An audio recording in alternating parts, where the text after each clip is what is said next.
धर्मराज युधिष्ठिर बोले, हे भगवान, मैंने फागुन माह के शुक्ल पक्ष की एकादशी का माहात्म्य सुना। अब आप चैत्र महीने के कृष्ण पक्ष की एकादशी के बारे में बताइए। इस एकादशी का क्या नाम है? इसमें कौन से देवता की पूजा की जाती है तथा विधि क्या है? सो विस्तार पूर्वक कहिए। श्री कृष्ण भगवान बोले, हे राजन, एक समय मानदाता ने लोमश ऋषि से ऐसा ही प्रश्न पूछा था। तब लोमश ऋषि ने उत्तर दिया, हे राजन, चैत्र माह के कृष्ण पक्ष की एकादशी का नाम पाप मोचनी है।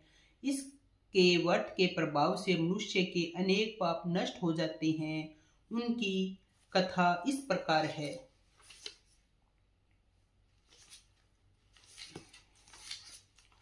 प्राचीन समय में एक चित्ररथ वन में अप्सराएं वास करती थी। वहां हर समय बसंत रहता था। उस वन में एक मेघावी नामक मुनि तपस्या करते थे। वे शिव भगत थे। एक दिन मंजू गोसा नामक एक अप्सरा उनको मोहित करने के लिए सितार बजाकर मधुर मधुर गाना गाने लगी। उस समय शिव के शत्रु एवं कामदेव भी शिव भगत मेघावी मुनि को जीतने के लिए तैयार हुए। कामदेव ने उस सुंदर अप्सरा से भ्रूम को धनुष चढ़ाया, एक कटाक्ष को उसकी प्रत्यंचा डोरी बनाई, उसके नेत्रों को उसने संकेत बनाया और कूचों को कुरी बनाया। उस मंजू गोसा अप्सरा को सेनापति बनाया। इस तरह कामदेव अपने शत्रु भगत को जीतने को तैयार हुआ। इस समय मेघावी मुनि भी युवा तथा हष्ट-पुष्ट थे। उन्होंने यज्ञोपवीत तथा दंड धारण कर रखा था।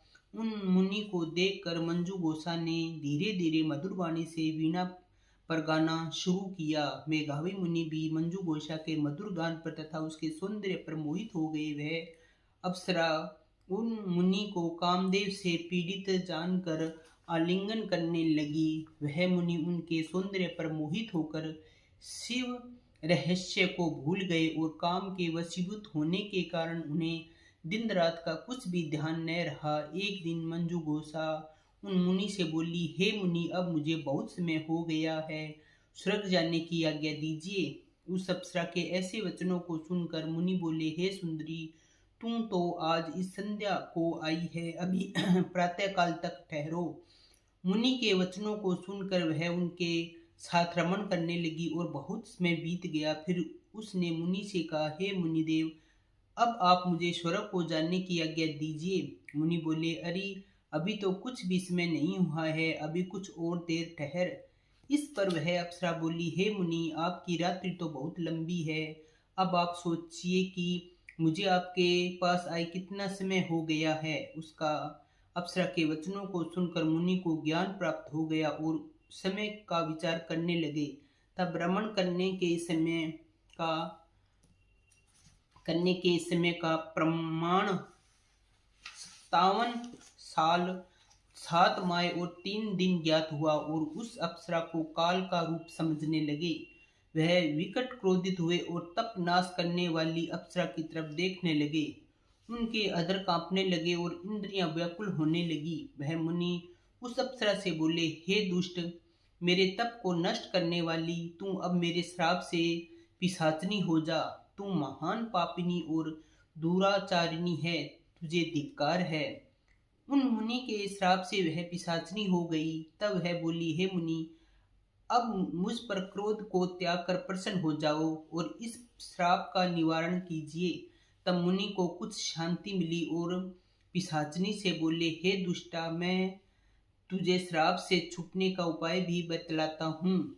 चैत्र माह के कृष्ण पक्ष की जो एकादशी है, वह उसका नाम पाप मोचनी है। उस एकादशी का व्रत करने से तेरी पिशाचनी की देह छूट जाएगी। इस प्रकार मुनि ने उसको समस्त विधि आदि बतला दी और अपने पिता च्यवन ऋषि के पास गए। च्यवन ऋषि अपने पुत्र को देखकर बोले, रे पुत्र, तूने यह क्या किया? तेरे समस्त तप नष्ट हो गए हैं। मेघावी बोले, हे पिताजी, मैंने बहुत बड़ा पाप किया है। आप उसके छूटने का कोई उपाय बताइए। च्यवन ऋषि बोले, हे तात, तुम चैत्र मास के कृष्ण पक्ष को पाप मोचनी नाम की एकादशी का विधि तथा भक्ति पूर्वक व्रत करो। उनके वचनों को सुनकर मेघावी ऋषि ने पाप मोचनी एकादशी का विधि पूर्वक उपवास किया। उसके प्रभाव से उसके समस्त पाप नष्ट हो गए। मंजू गोसाप्सरा भी पाप मोचनी एकादशी का व्रत करने से पिशाचनी की देह से छूट गई और सुंदर रूप धारण करके स्वर्गलोक में चली गई। लोमश ऋषि बोले, हे राजन, इस पाप मोचनी एकादशी के प्रभाव से सब पाप नष्ट हो जाते हैं। इस एकादशी कथा के स्मरण व पढ़ने से 1000 गोदान करने का फल मिलता है। इस व्रत के करने से ब्रह्म हत्या करने वाले, गमन करने वाले आदि के पाप नष्ट हो जाते हैं और अंत में स्वर्ग हो जाते हैं। जय हो। आप भी करें और भगवान विष्णु, माता लक्ष्मी की पूजा करें और अपना